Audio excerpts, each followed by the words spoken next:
So here we have the Ford S-Max Titanium X Sport Automatic on a 15 plate. I'm going to start off by showing you around the outside of the car, and then we'll hop in and run through some controls on the inside. But from the outside, you can see it's a 5-door car with alloy wheels and tinted windows. Let's start off inside the boot and then work our way around the rest of the car from there. As we approach the boot, you'll notice we have reversing sensors. This car's also got a reversing camera. Plenty of boot space as well, and this is with the 2 rear seats folded down. Let me show what it's like as a 7-seat vehicle.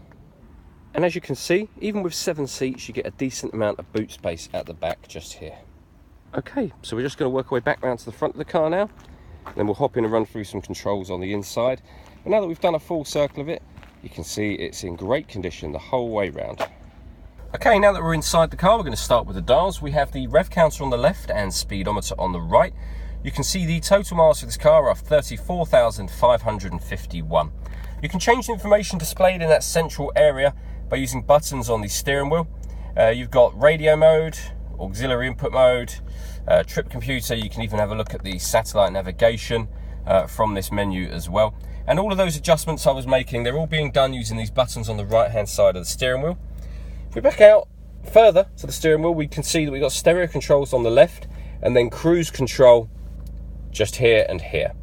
Over in the centre, we have the main radio unit for the car, which includes satellite navigation. There's a full video showing how this works on our website and on our Facebook page, which is well worth checking out.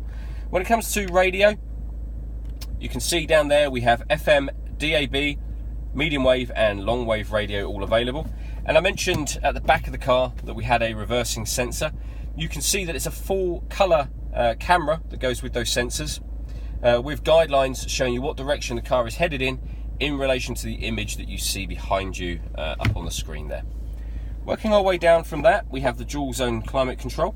So you can adjust the temperature on the passenger side and on the driver side, and all adjustments will show up on this screen. So you can see driver side, passenger side. Fan speed adjustments are made here, so up, and again they show on here, and down again.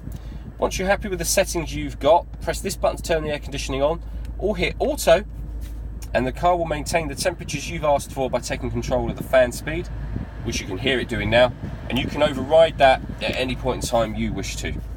Within this section we have a 12-volt charging socket, and then a 6-speed manual gearbox. The last thing I wanted to talk about is the panoramic glass roof. You can see the sun blind is closed at the moment.